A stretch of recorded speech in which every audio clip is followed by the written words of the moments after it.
Well, it's Good Friday, and so I just want to take a moment to tell you perhaps the most important thing that I have ever said on this program. Good Friday, as we know, commemorates the day upon which Pontius Pilate condemned Jesus to death by crucifixion. He was tortured, he was fastened to a cross, he hung there until he died, and that is a well-documented event in human history. Now, do you know the Latin word for cross is crux? And when we speak of the crux of something, we're speaking of its most important feature, the most fundamental aspect, its most vital point. And the crux of all of history is the cross of Jesus Christ. The most fundamental point, in fact, the crux of your life is your relationship to that event.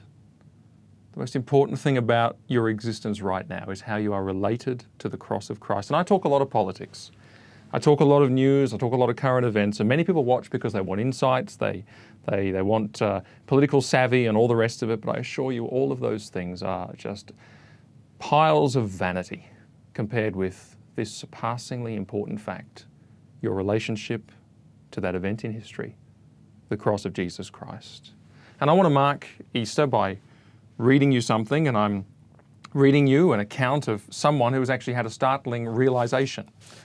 They've had a revelation of what the cross of Christ actually truly means and what it really ought to be in their consideration.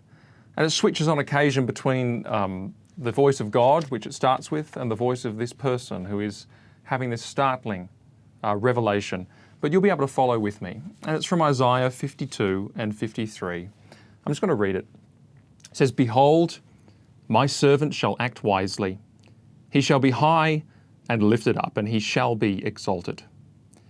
As many were astonished at you, his appearance was so marred beyond human semblance, and his form beyond that of the children of mankind. So shall he startle many nations. Kings shall shut their mouths because of him, for that which has not been told them they see, and that which they have not heard they understand. Who has believed what he's heard from us? And to whom has the arm of the Lord been revealed? For he grew up before him like a young plant, and like a root out of dry ground. He had no form or majesty that we should look at him, and no beauty that we should desire him. He was despised and rejected by men, a man of sorrows and acquainted with grief.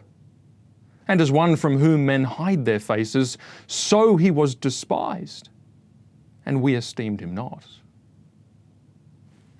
Surely he has borne our griefs and carried our sorrows.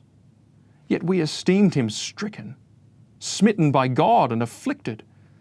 But he was pierced for our transgressions. He was crushed for our iniquities. Upon him was the chastisement that brought us peace. And with his wounds we are healed. All we, like sheep, have gone astray. We've turned everyone to his own way, and the Lord has laid on him the iniquity of us all. He was oppressed and he was afflicted, yet he opened not his mouth. Like a lamb that is led to the slaughter, and like a sheep that before its shearers is silent, so he opened not his mouth. By oppression and judgment he was taken away. And as for his generation, who considered that he was cut off out of the land of the living, stricken for the transgression of my people?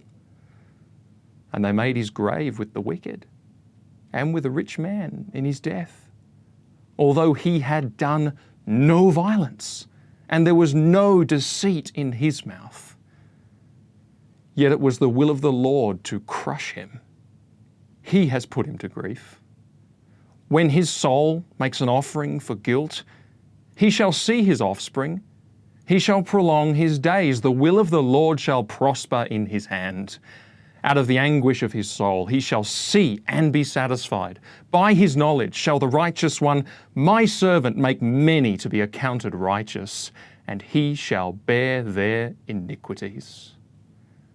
Therefore I will divide him a portion with the great, and he shall divide the spoil with the strong, because he poured out his soul unto death, and was numbered with the transgressors. Yet he bore the sin of many, and makes intercession for the transgressors. I just want to say, may God bless you this Easter by giving you that revelation, by reconciling you to Jesus Christ and his saving cross. And may you be able to say with the Apostle Paul, as I pray I can say too, God forbid that I should glory, save in the cross of our Lord Jesus Christ. Happy Easter, and that was surely the truth of it.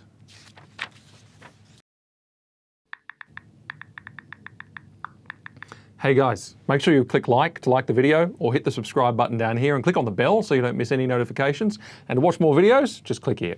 Cheers.